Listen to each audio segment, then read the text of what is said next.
जय माता दी दोस्तों। माता रानी आपकी सारी मुरादें पूरी करें और आप जीवन में खूब सारी तरक्की करें। इसी के साथ आज का जो वीडियो है वो मैं शुरू कर रही हूँ। दोस्तों अभी वट सावित्री व्रत जो है वो आने वाला है। आप सभी माताओं बहनों को वट सावित्री व्रत की ढेर सारी शुभकामनाएं। भगवान श्री हरि विष्णु आपकी जोड़ी हमेशा सलामत रखें और आप जीवन पर्यंत अपने पति की लंबी आयु के लिए वट सावित्री का व्रत जो है वो करती रहें। इसी कामना के साथ आज का जो वीडियो है वो मैं शुरू कर रही हूँ। दोस्तों अभी वरगदाही अमावस या वट सावित्री व्रत या वट पूजा आप जिस भी नाम से जानते हो, अभी 19 मई को 2023 में दिन शुक्रवार वाले दिन इसका व्रत जो है वो रखा जाएगा। बहुत सारी माताएं बहनें जो पहली बार इस व्रत को रखेंगी या बहुत सारी माताएं बहनें जो हर साल इस व्रत को करती हैं, लेकिन कई दफ़ा छोटी छोटी गलतियां जो है वो उनसे हो जाती हैं। आज के वीडियो में मैं बात करने वाली हूँ साड़ी को लेकर। कौन सी साड़ी, किस तरीके की साड़ी जो है वो हमें पूजा के दौरान धारण नहीं करनी चाहिए, आज के वीडियो में बहुत ही डिटेल से मैं बताऊंगी ताकि आपको हर एक चीज़ जो है वो बहुत अच्छे से समझ में आ जाए और आप अगर कोई गलती कर रही थी तो आगे से वो जो गलती है वो ना करें। सबसे पहले जो भी जिनकी नई शादी हुई है, मतलब इसी साल शादी हुई है, जो भी बहनें हैं उनको अपनी शादी का जोड़ा, मतलब लहंगे में उन्होंने अपना शादी किया है तो जो लहंगा है वो धारण करें, या अगर अपने साड़ी में उन्होंने शादी की है तो साड़ी धारण करें, लेकिन उनको ना अपने शादी का जोड़ा ही पहनना चाहिए। पहली बार इस व्रत को रखें तो चाहे वट सावित्री का व्रत हो या करवा चौथ हो, शादी जिनकी 1 साल के अंदर ही ये बहुत सारे व्रत जो हैं वो किए जाते हैं, तो उनको साड़ी का जोड़ा ही धारण करना चाहिए। तो ऐसी माताएं बहनें जिनकी अभी शादी हुई है वो बहनें नई साड़ी जो शादी में पहनी थी वो धारण करें। साथ ही साथ जो पहनना चाहती हैं, कई दफ़ा बहुत सारी बहनें हैं जिनकी शादी के 2 साल 3 साल 4 साल या 6 साल इस तरीके से हो गए हैं, उनको कई दफ़ा लगता है कि अपनी शादी की साड़ियाँ जो हैं जो शुभ हैं वो हम धारण करें, तो बिल्कुल वो धारण कर सकती हैं साड़ियाँ जो भी है। और तीसरी बात एक और बोलूँगी कि साड़ी जो है वो चाहे पुरानी हो नई हो जो भी हो, साड़ी जो है वो स्वच्छ होनी चाहिए। अब स्वच्छ का क्या मतलब है, अगर आपने वो साड़ी जो है वो जूठे में नहीं पहनी है, जूठे का मतलब ये नहीं है कि आपने भोजन इत्यादि किया है, भोजन करते हैं तब तो साड़ी धोते ही धोते हैं, लेकिन अगर आपने पीरियड्स के दौरान जो साड़ी है वो पहनी थी, मान लीजिए कि आपने कोई साड़ी धारण करी है और पीरियड्स आ गया है और आपने वही जो साड़ी है वही सोच रहे हैं इस बार पहनने के लिए, तो वो साड़ी जूठी मानी जाती है और ऐसी साड़ी हमें धारण नहीं करनी चाहिए।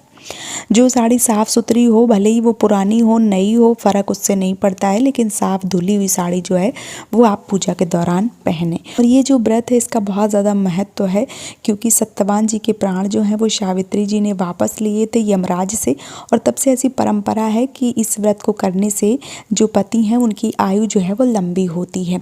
इसलिए कोई भी गलती जो है वो आप बिल्कुल भी ना करें। साथ ही साथ अब मैं कलर की बात करूँगी। जो भी माताएँ बहनें कलर साड़ियाँ जो है वो पहन रही हैं, मतलब कलर का मतलब ये है कि जिस भी तरीके की साड़ी आप पहनना चाहती हैं तो कलर ध्यान रखें। पूजा के दौरान हमेशा चटक कलर की, जैसे लाल, पीली या ऑरेंज कलर की, इस तरीके की मरून कलर की, मतलब इस तरीके की साड़ियाँ जो हैं जो पूजा के दौरान पहनी जाएं वो साड़ी आपको पहननी चाहिए। कभी भी सफ़ेद साड़ी या डार्क काली साड़ी या डार्क एकदम से नीली साड़ी या हरी साड़ी, बहुत ज़्यादा जैसे वो काही वाला कलर नहीं आता है जो, उस टाइप की बहुत ज़्यादा डार्क साड़ियाँ, काली सफ़ेद इस तरीके की साड़ी जो है वो धारण नहीं करनी चाहिए। इन साड़ियों से बचना चाहिए। आप धारण करें या तो पीली साड़ी, लाल साड़ी, गुलाबी साड़ी, मरून साड़ी, इस तरीके की साड़ियाँ जो है वो आप धारण करें तो आपके लिए ज़्यादा अच्छा रहेगा। बहुत सारी साड़ियाँ होती हैं तो आप कभी भी पहने, लेकिन पूजा के दौरान लाल पीली इस तरीके की साड़ियाँ पहनते हैं तो ज़्यादा अच्छा रहता है।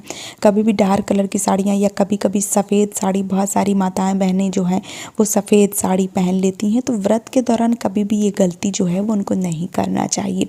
छोटी छोटी कई दफ़ा बातें होती हैं लेकिन हम ध्यान नहीं रखते हैं, तो मैंने सोचा कि एक वीडियो बना दूँ ताकि बहुत सारी बहनों को जो है वो इससे एक तरीके से मैं बताऊँ तो बहुत सारी चीज़ें जो हैं वो समझ में आ जाएंगी।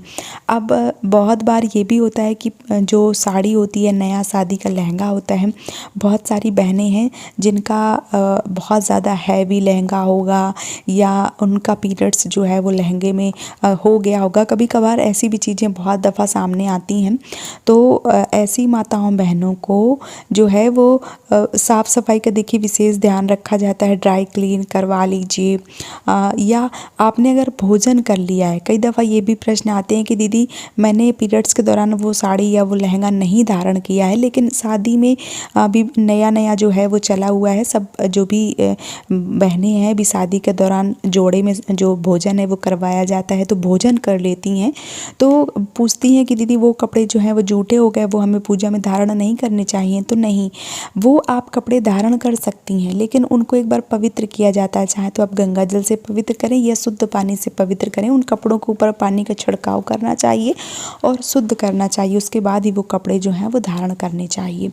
और जो पीरियड्स वाले कपड़े हैं वो तो पूजा में बिल्कुल भी नहीं पहनने चाहिए। इस चीज़ का हमेशा ध्यान रखें। और जो भी बहनें हैं जिनकी अभी शादी हुई है वो खास करके शादी का जोड़ा पहने तो बहुत ज़्यादा शुभ रहेगा। बाकी जो भी माताएं बहनें पहनना चाहती हैं पहन सकती हैं, ऐसा कुछ नहीं है। नई पुरानी कोई भी साड़ी हो, लेकिन साड़ी वो इस तरीके की पहने कि पूजा के दौरान लाल पीली इस तरीके की साड़ी पहने, साथ ही साथ साफ स्वच्छ साड़ी जो है वो पहननी चाहिए। तो उम्मीद करती हूँ कि आज का वीडियो बहुत ही अच्छे से आपको समझ में आ गया होगा। अगर आपके मन में कोई भी प्रश्न है, कोई भी डाउट्स हैं, तो आप मुझे कमेंट में ज़रूर पूछिए। मैं आपके सारे सवालों का जवाब जो है वो देने की पूरी कोशिश करूँगी। आज का वीडियो यहीं पे समाप्त कर रही हूँ दोस्तों। आने वाली वट पूजा व्रत के लिए एक बार फिर से आप सभी माताओं बहनों को ढेर सारी शुभकामनाएं। जय माता दी।